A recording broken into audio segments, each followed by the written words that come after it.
Hello and welcome to another episode of All Things IDA. As well, in this video, we're gonna continue about the topic of Appcall, and today I'm gonna be covering Appcall options and also how Appcall work under the hood. So let's get started. So now that we have covered all or the majority of the use cases in IDC and Python about Appcall, passing by reference, structures, linked lists, API calls, and so on. Let's see how app calls work behind the scene. And to do that, we have to switch the app call to what we call manual app call. And this basically works by specifying different app call options. And there are APIs where we can say set the app call option to be a manual app call. So what is manual app call? To set app call options, we can do it in IDC. For example, let's go to IDC and we have a macro here that directly accesses the INF and sets the options. So we can either call set app call options through IDC or through IDA Python as well. So here in IDC, we just say set app call options, and one of the options is manual. So once we do that, we'll explain what really is the side effect, and this gives us a chance to explain to you how app call works under the hood. So let's copy this one and switch to manual app call. And now we are in manual app call. Any subsequent app call, whether issued from IDC or Python, doesn't matter, will not necessarily issue the app call 100%. All it will do is set up all the arguments and so on and position the EIP or wherever the instruction pointer is called in the underlying architecture to the beginning of the app call function, and then lets us interactively debug. So manual app call is a way for us to troubleshoot what's going wrong with an app call. So now that we are in manual mode, let's try to go for the most basic app call we can do. Let's say printf. So here we are in a 64-bit process, and we are on Windows. So the calling convention is fast call. That means for Windows 64, it's going to be RCX, RDX, R8, R9, and then the stack. So let's see how that really maps. So I'm going to issue a printf to show what is really happening. So here, hello, let's say this is still the first argument. So I'm going to pass a couple of variables here, and I'm going to pass then a string, and then I'm going to pass another string. And let's see now. So hello, let's pass 1, 2, 3, and then 2 strings. So S1, S2. This is going to be my app call. Since we're in manual mode, I don't expect to see anything at this point, not yet. So here we are in this process, okay, nothing yet. So now first let me show you where we are. So we're debugging, let's say we're here, that's fine, but at any point you pause your debugging and all right, let's issue an app call, but we're in manual mode. So look what happens. Your EIP, let's also show you the registers, by the way. So let's open the general registers window and put it on the side. So this is your context. These are your registers and so on. You didn't issue an app call yet. Our instruction pointer is here. So at like 1160. Let's issue the app call in manual mode. And look what happens now. Instruction pointer has been redirected to the beginning of the app call.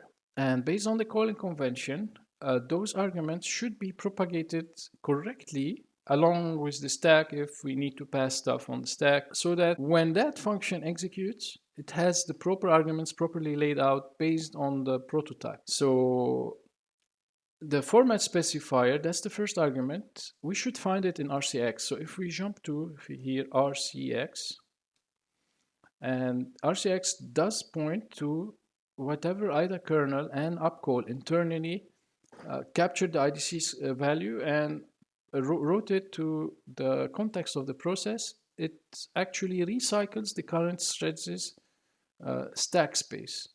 So wherever your stack pointer was before the app call, IDA will compute how much information it needs and create its own stack frame, initialize registers to point to the stack, work area needed for the app call, and so on. So it might involve changing registers based on the calling convention, touching the user stack. So there are artifacts after an app call, but really that stack is gonna be reverted. It's gonna be junk space after the stack pointer goes back to its original location.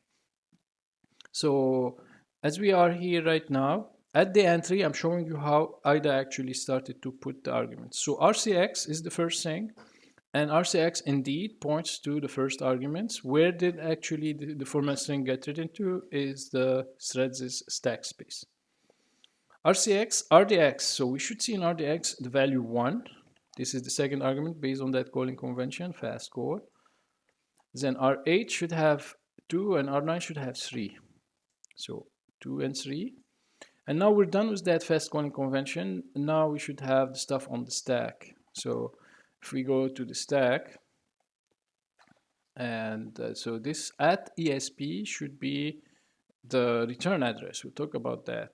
But then we should have as well, again, these are specifics of the calling convention and shadow space for the fast registers and so on.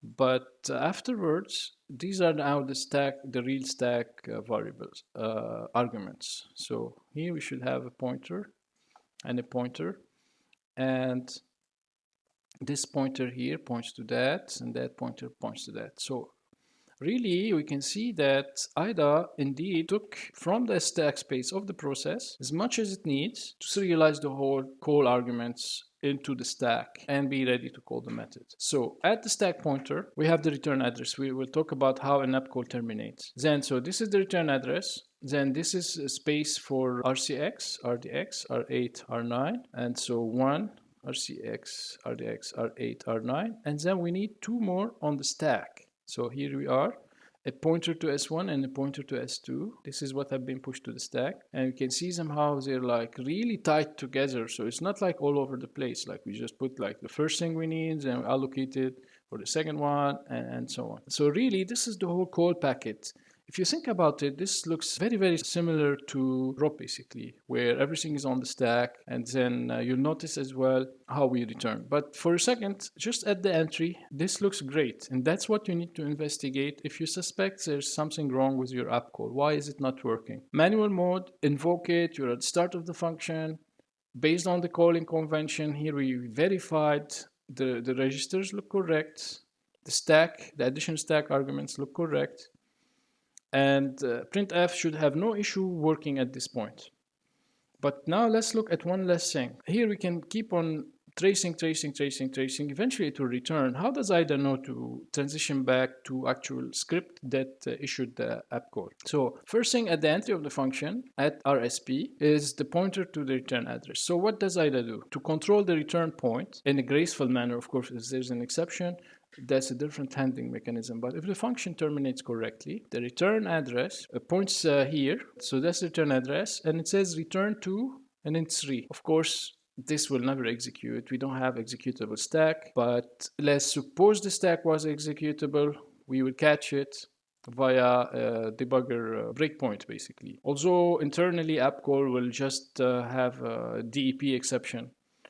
But that's enough for us. We know where it originated from, and we know that's the exit point. So we do put the breakpoint just to be on the safe side. We will catch it in all cases, whether the exception originated from this point, we know that the app call finished. If the entry got captured, we have an infinite loop. But again, I don't think any of this will execute in modern processors and operating systems. So the stack is never executable. Let's see the segment protection here. We don't have executable at all.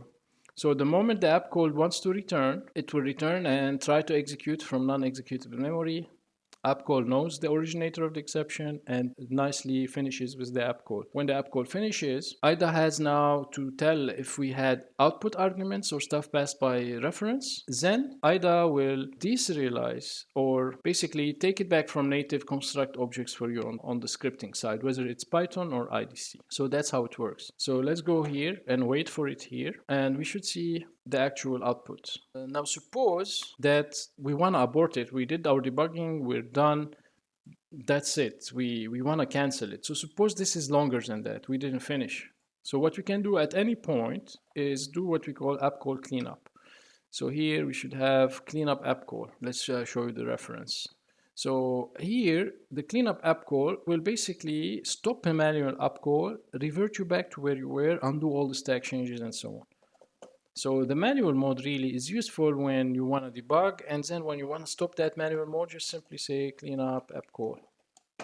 And what happens, we get back the original RIP, we get everything that we changed will be restored, the registers and so on. We're back at this point. So manual app call really can be used as a way to temporarily, let's say, hijack execution and single step and then revert back. And we can do that in a nested manner. So let me explain. Since we're still in manual app call, so let's suppose I reissue a printf, and I'm here in the middle of a printf. I changed my mind. I don't want to abort it. I want to come back to it later. But meanwhile, let's go to kernel 32 load library and call that. Still in app call manual mode. So here, remember, we are in the middle of printf manual app call, and we're gonna as well branch off and call something else. This will as well take the current context, which is a manual app call, push it, and then we're now gonna go to another app call. So now that's another app call stack frame and so on and so on. And at any point, we can clean up. Now, when we clean up, it pops the previous context back to it. So we did two manual app calls. So if I clean up out in the middle of the second one here, I should resume back to printf. And if I want to abort this one, I go back to my current session. So there are use cases for this. You can be creative and it's very useful. Now I'm gonna just simply go back to app call option 0, which is the non-manual mode. And like this, if I do the prints and so on, it will work without suspending or anything. So that's gonna be the regular mode. So I hope this comprehensive example gives you enough understanding how Appcall works internally and how you can debug and troubleshoot how it works. I hope this video was useful, and I'll see you in the next one. Thank you.